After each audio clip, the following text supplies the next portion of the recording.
own 15,000 houses. 15,000 houses. Okay. Which you give it out for rent. Yeah. Right. So nothing wrong with buying a house. Yeah. Difference is I use debt to buy it. Okay. And I pay no taxes. It's not the house. It's not the stock. It's not the bond. It's not the ETF. It's your brains. So I would rather use debt and pay no taxes. Can you explain that? How do you buy houses without... Which is capitalism. Right.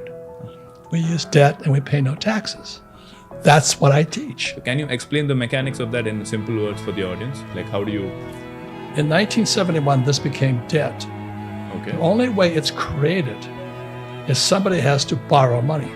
So in your credit card, there's no money in your credit card. Right. There's no money anywhere. So the moment you use your credit card, money's created. And the US dollar is debt, the rupee is debt, the yuan is debt, the peso, the yen is debt. They need people to borrow money.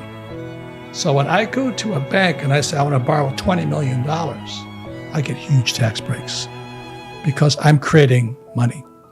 But if I use my credit card, I get nothing. Okay, it's up here.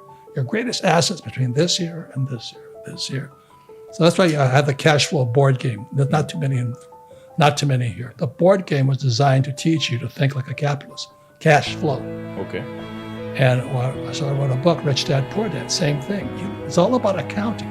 Right. So interesting point, because to be able to do what you just said, that you need to borrow debt, buy homes, and then give it out for rent. But you gotta have it in your head first. Right. No, but don't go stupid and running out there. Right. So, but in a country like India, there's a challenge around this because the rental yield is way lower than the cost of borrowing. So in US it's the opposite, right? Like the rental yield, I don't know. Every city in America is different. Right. All the laws are different.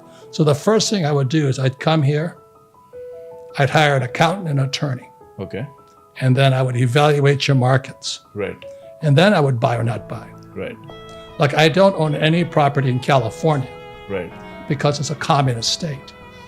I own nothing in New York City. Communist. Okay. But I own in Arizona and Texas. The laws are different. So you have to know the laws. You can't be stupid. Right. Right. So most people make that mistake. They're like, I have so many people coming up to me, hey, I read this book, Rich Dad, Poor Dad, and it says you have to buy houses and give it for rent.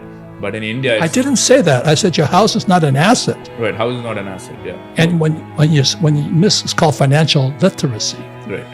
What is the definition of the word? If it puts money in my pocket, it's an asset. Correct.